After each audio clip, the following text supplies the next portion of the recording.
Hello दोस्तों, नमस्कार। स्वागत है आपके अपने यूट्यूब चैनल एग्जाम वाणी पर। दोस्तों, शास्त्रीय नृत्य यानी क्लासिकल डांस से आपके एग्ज़ाम में, चाहे वो किसी भी प्रकार का एग्ज़ाम हो, यूपीएससी हो, स्टेट पीसीएस का एग्ज़ाम हो, एसएससी हो, रेलवे हो या कोई भी स्टेट सिलेक्शन कमीशन के एग्ज़ाम हो, सभी में शास्त्रीय नृत्य से अक्सर बेहद महत्वपूर्ण क्वेश्चंस एग्ज़ाम में पूछे जाते हैं। और जो हाल फिलहाल में जो एग्ज़ाम चल रहे हैं उनमें भी ये क्वेश्चन पूछे जा रहे हैं। तो आइए एक बार हम देख लेते हैं भारत के शास्त्रीय नृत्य को। दोस्तों, अगर बात करें भारत के शास्त्रीय नृत्यों की, तो भारतीय शास्त्रीय नृत्यों का जो स्रोत है वो दो बड़ी अहम जो है पुस्तकें हैं। एक भरत मुनि की नाट्यशास्त्र और आचार्य नंदकेश्वर द्वारा रचित अभिनय दर्पण। इन दो पुस्तकों में हमें प्राचीन भारतीय शास्त्रीय नृत्यों के बारे में हमें जानकारी मिलती है। इसके अगर बात करें कि भगवान शिव की जो नटराज की जो मूर्ति है, ये भी शास्त्रीय नृत्य का प्रतीक है। प्राचीन काल में कई प्रकार की मूर्तियां मिली हैं जो किसी न किसी प्रकार के नृत्य को दर्शाती है, उसका प्रतीक है। शास्त्रीय नृत्य ये मुख्यतः दो प्रकार के हैं, मार्गी यानी तांडव नृत्य और लास्य। दोस्तों, तांडव नृत्य भगवान शिव शंकर द्वारा किया जाता था। तांडव नृत्य बहुत अधिक ऊर्जा और जोश के साथ बड़े जोशीले अंदाज में किया जाता है। आपने कई नाटकों इत्यादि में उन्हें ऐसा करते हुए देखा भी होगा आपको। तो ये तांडव नृत्य। और एक दूसरा है लास्य नृत्य। लास्य नृत्य बेहद कोमल नृत्य है, बहुत प्यारा नृत्य है। ये भगवान श्री कृष्ण द्वारा गोपियों के साथ जो नृत्य किया जाता था उसे हम लास्य नृत्य कहते हैं। ये बहुत ही मधुर संगीत के साथ बहुत कोमल और बहुत ही धीमी गति से किए जाने वाला नृत्य है। तो नृत्य के हमने दो प्रकार देखे, मार्गी यानी तांडव नृत्य और लास्य नृत्य। अगर पूरे भारत में शास्त्रीय नृत्यों की बात करें तो पूरे भारत में कुल 8 शास्त्रीय नृत्य प्रचलित हैं। इनमें से कुछ दक्षिण भारत के शास्त्रीय नृत्य हैं, तो कुछ उत्तर भारत के हैं और कुछ पूर्वी भारत के शास्त्रीय नृत्य हैं। तो सबसे पहले हम बात करते हैं दक्षिण भारत के शास्त्रीय नृत्यों की, यानी साउथ इंडियन क्लासिकल डांस की। तो चलिए वन बाय वन हम इनके बारे में देखें।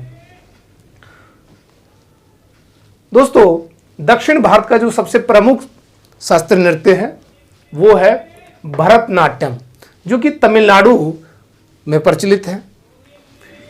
भरतनाट्यम 2000 वर्ष प्राचीन एक एकल शास्त्रीय नृत्य है, यानी एक नृत्यांगना द्वारा किए जाने वाला ये एकल शास्त्रीय नृत्य है।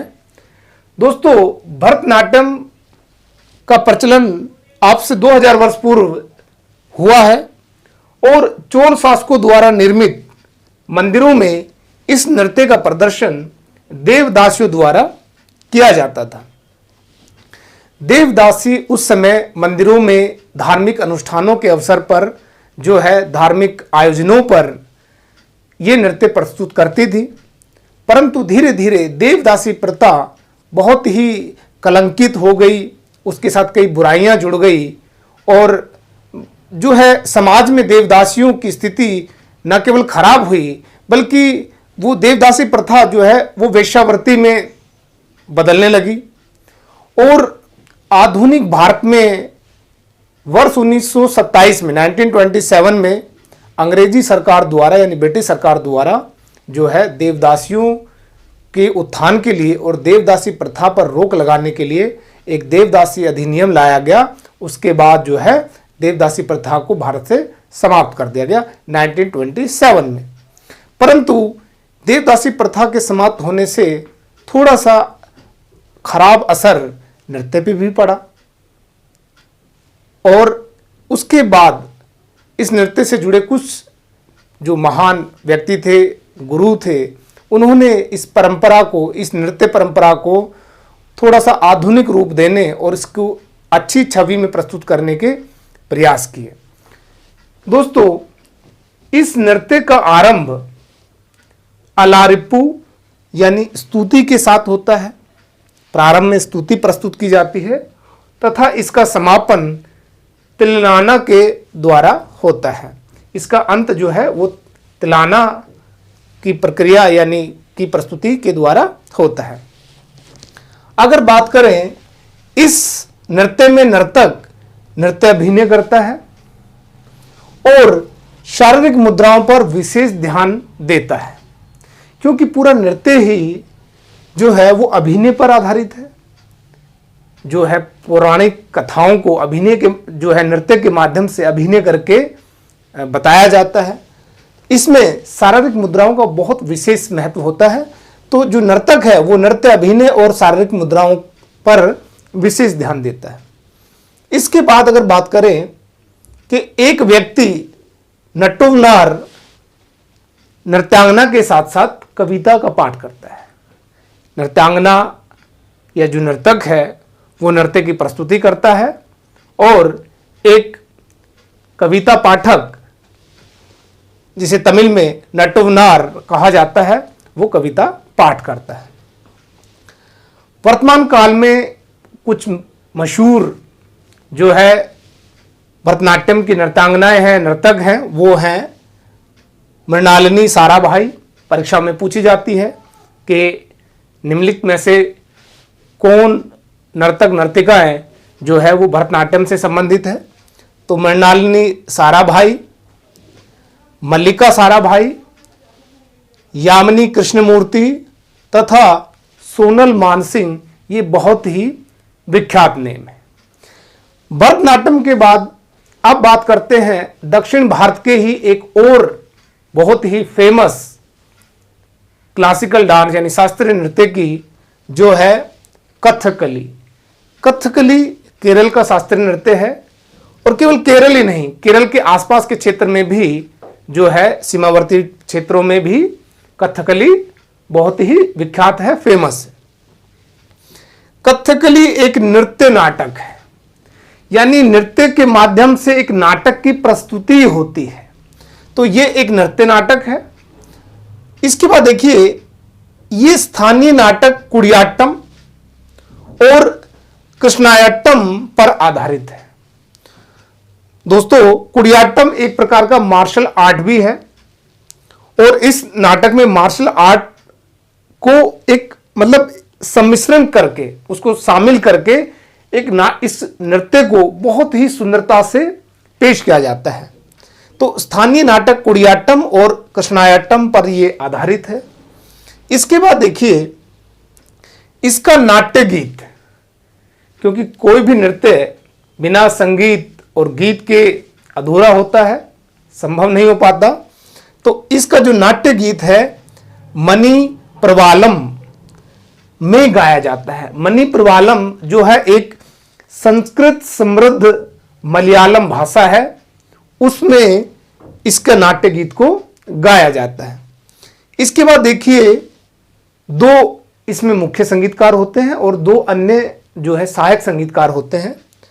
जो दो मुख्य संगीतकार हैं वो है पोनानी और सिनकिड़ी।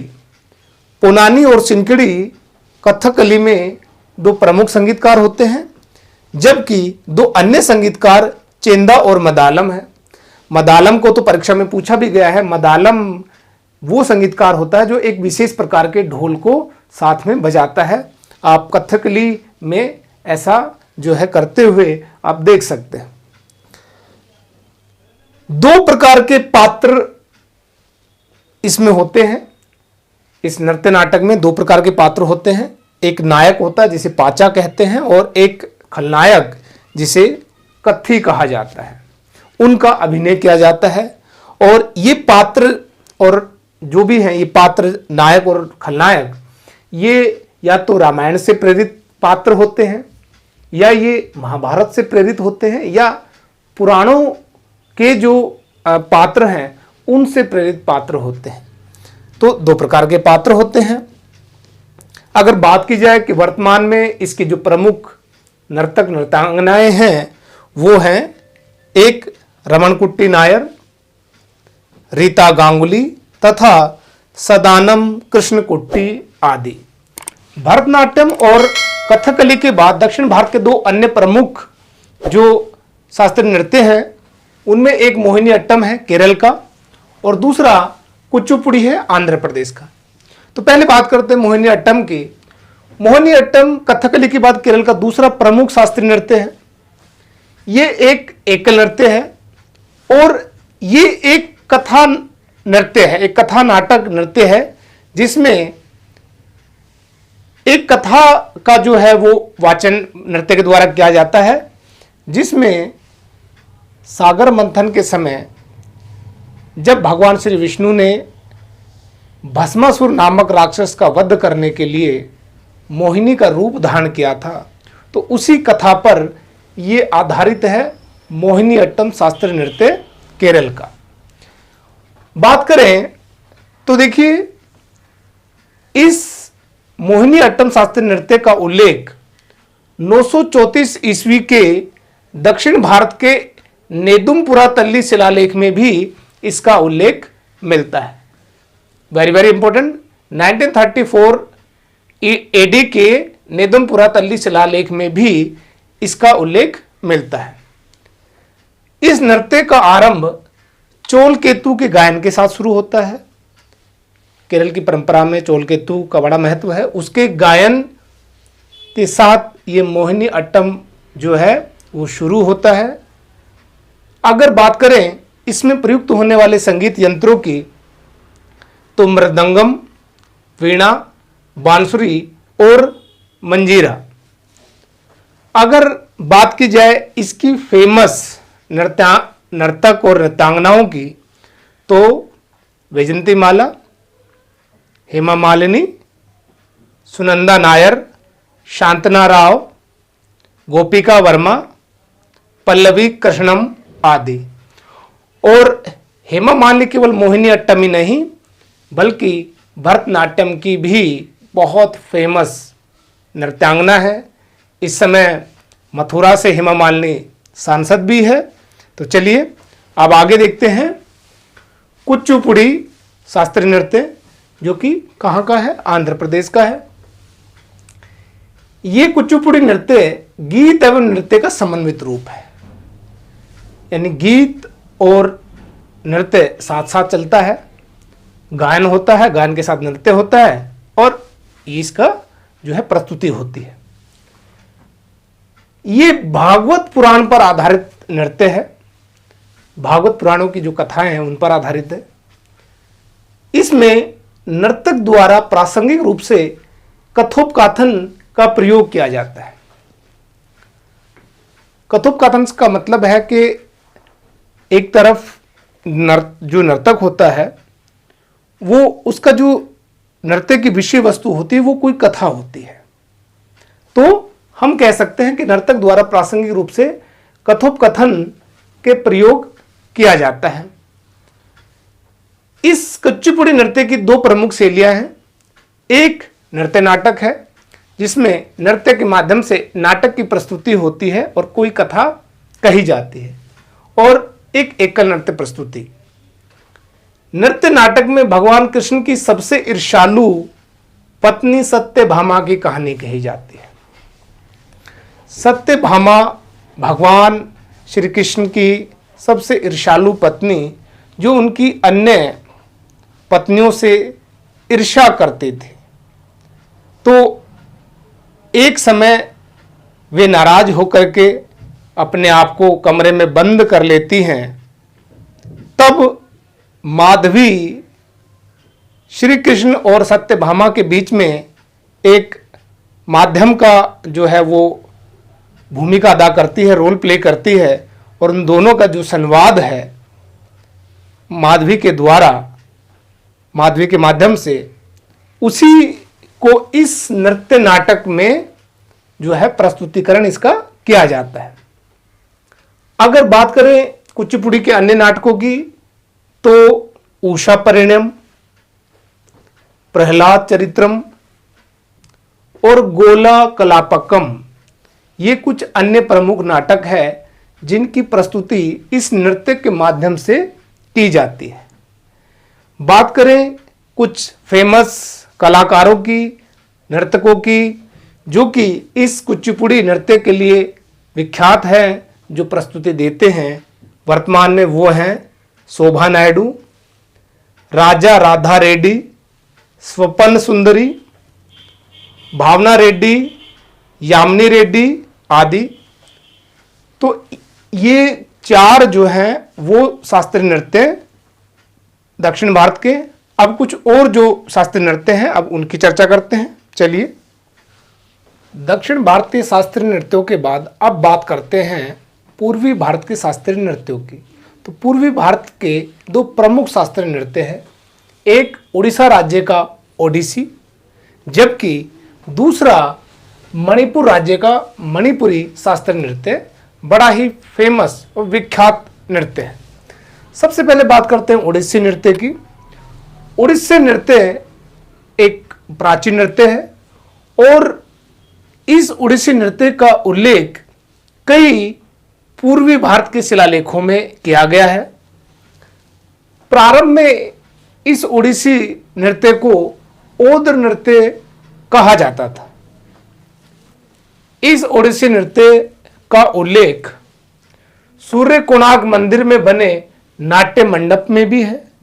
यानी हम कह सकते हैं कि सूर्य कोणार्क मंदिर में बने नाट्य मंडप से इसकी जानकारी प्राप्त होती है। और दोस्तों याद रखें कि सूर्य कोणार्क मंदिर एक यूनेस्को वर्ल्ड हेरिटेज साइट है। और आपके लिए ये बड़ा इंपॉर्टेंट क्वेश्चन है एग्जाम में कि इसे किस समय यानी किस वर्ष यूनेस्को की वर्ल्ड हेरिटेज लिस्ट में शामिल किया गया।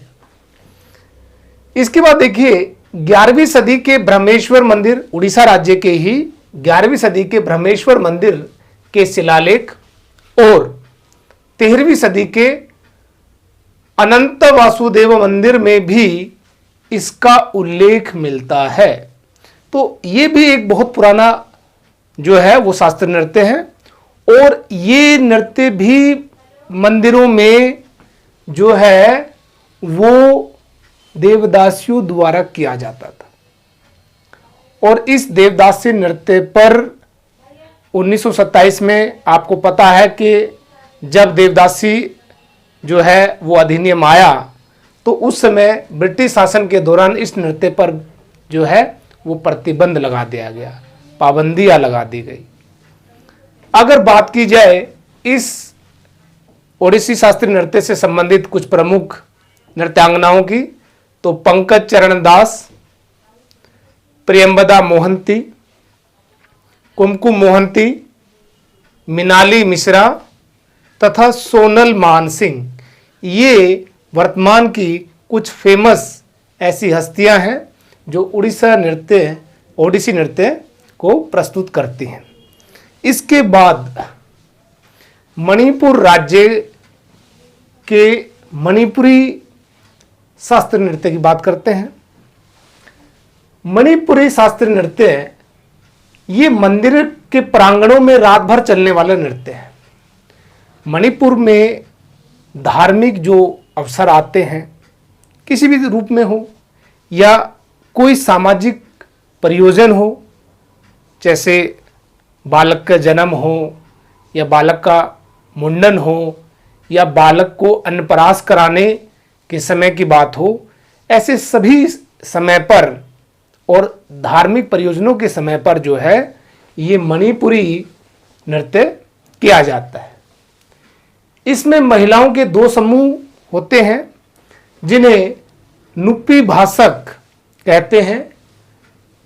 ये महिलाएं या इन महिलाओं का समूह नृत्य के समय गीत की प्रस्तुति करती हैं, तो इनके द्वारा गीत गाया जाता है।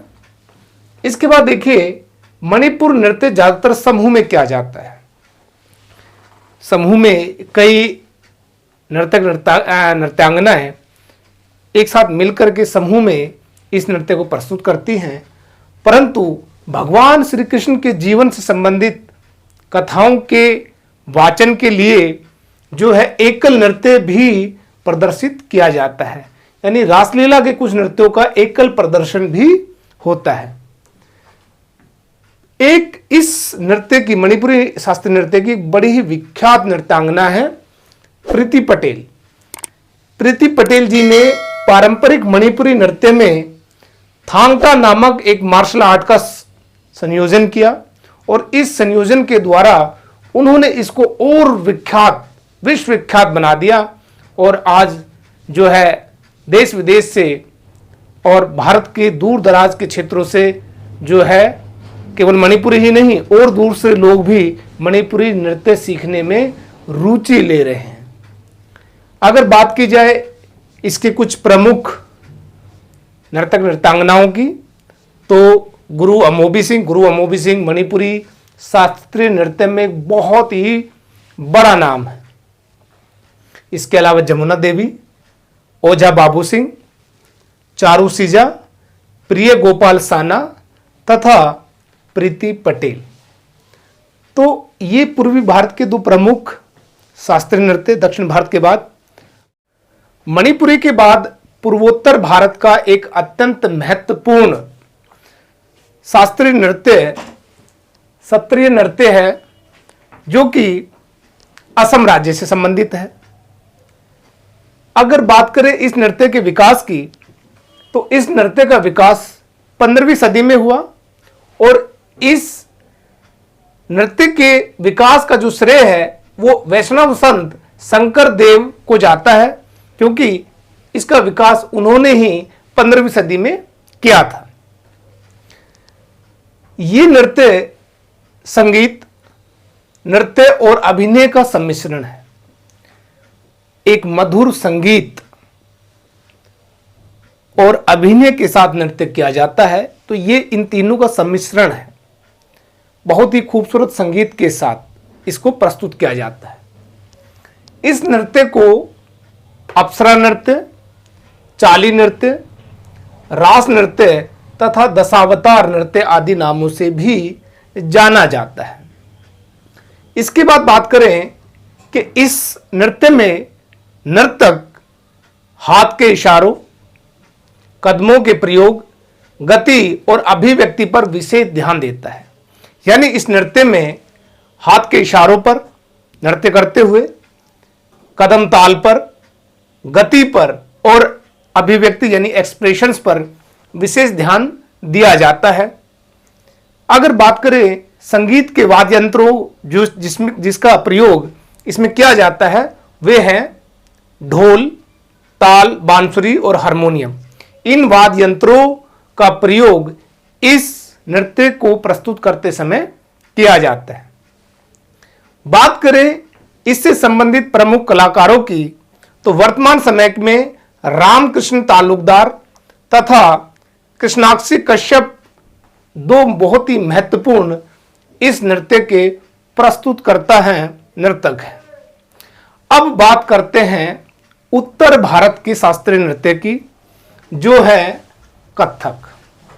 दोस्तों, कथक का मूल उदय या मूल विकास जो है वो उत्तर भारत में उत्तर प्रदेश राज्य में हुआ है, परंतु धीरे धीरे जैसे जैसे समय बीता और इसका विकास हुआ तो ये उत्तर प्रदेश के पड़ोसी राज्य राजस्थान और मध्य प्रदेश के सीमावर्ती क्षेत्रों में भी इसका बहुतायत में जो है वो प्रयोजन होने लगा। इसके जो है नर्तक नर्तिकाएं वहां पर भी जो है वो इस नृत्य को प्रस्तुत करने लगे। तो कथक का अर्थ है कथा। कथक का अर्थ है कथा, अर्थात ऐसा नृत्य जो किसी कथा का वर्णन करता हो, यानी इसमें कहानी जो है प्रस्तुत की जाती है नृत्य के माध्यम से, इसीलिए इसका नाम है कथा। तो कथक का अर्थ हमने समझा। इसके बाद देखिए उत्तर भारत का ही प्रमुख मैंने बताया कि नृत्य है शास्त्रीय नृत्य, और उत्तर प्रदेश, राजस्थान और मध्य प्रदेश में प्रचलित है। लेकिन अगर एग्जाम में क्वेश्चन आ जाए तो आपने आंसर उत्तर प्रदेश में लेना है, क्योंकि इसका मूल विकास उत्तर प्रदेश में ही हुआ है। यह ब्रजभूमि की रासलीला की परंपरा से जुड़ा हुआ है। जो भगवान श्री कृष्ण की जो जन्मभूमि है ब्रजभूमि, उस ब्रजभूमि में जो है रासलीला को प्रदर्शित करने के लिए इस नृत्य का सहारा लिया जाता है, इस नृत्य का प्रयोग किया जाता है तथा इसके केंद्र में राधा कृष्ण की कहानियां जो है वो जुड़ी होती है। यानी ये राधा कृष्ण की अवधारणा से जुड़ा हुआ नृत्य है। इस नृत्य की प्रस्तुति ध्रुपद और ठुमरी गायन से होती है। ध्रुपद और ठुमरी गायन जो है वो पारंपरिक रूप से उत्तर प्रदेश राज्य के बहुत ही प्रमुख जो है वो शास्त्रीय गायन है। तो इस नृत्य की प्रस्तुति इन्हीं दो ध्रुपद और ठुमरी गायन से होती है। इस नृत्य को नटवरी नृत्य भी कहा जाता है। मध्ययुगीन भक्ति काल में इसका विकास अपनी चरम पर था। मध्ययुगीन भक्ति काल में भक्ति संतों ने भी इसको प्राश्रय दिया। साथ ही साथ मध्ययुगीन शासकों, चाहे वो मुस्लिम शासक ही क्यों ना रहे हों, उन्होंने इसके विकास में बहुत योगदान दिया। इस नृत्य में पैरों की थिरकन, जिसे हम तत्कार कहते हैं नृत्य की भाषा में, और घूमने यानी चक्कर पर विशेष ध्यान दिया जाता है। अगर बात करें वर्तमान कलाकारों की और इससे जुड़े हुए कुछ अन्य महत्वपूर्ण कलाकारों की, तो उनमें है पंडित लच्छू महाराज, पंडित बिरजू महाराज। पंडित बिरजू महाराज और लच्छू महाराज तो बहुत बड़े नाम हैं, अंतर्राष्ट्रीय स्तर के कथक कलाकार हैं। पंडित जयलाल, सितारा देवी, रोशन कुमारी तथा उमा शर्मा आदि बहुत ही महत्वपूर्ण कलाकार हैं। तो दोस्तों, ये हमारे शास्त्रीय नृत्य थे, 8 शास्त्रीय नृत्य जिनकी हमने चर्चा करी। इसमें कुछ दक्षिण भारत के थे, कुछ पूर्व और पूर्वोत्तर भारत के हैं, और एक जो है हमारा वो उत्तर भारत का है। इसके बाद हम अगले वीडियो में चर्चा करेंगे जो हमारे लोक नृत्य हैं, जो हमारे फोक डांस हैं। तो हमारी आने वाली वीडियो को देखने के लिए हमारे चैनल को आप सब्सक्राइब करें और बेल बटन दबाना ना भूलें। नमस्कार।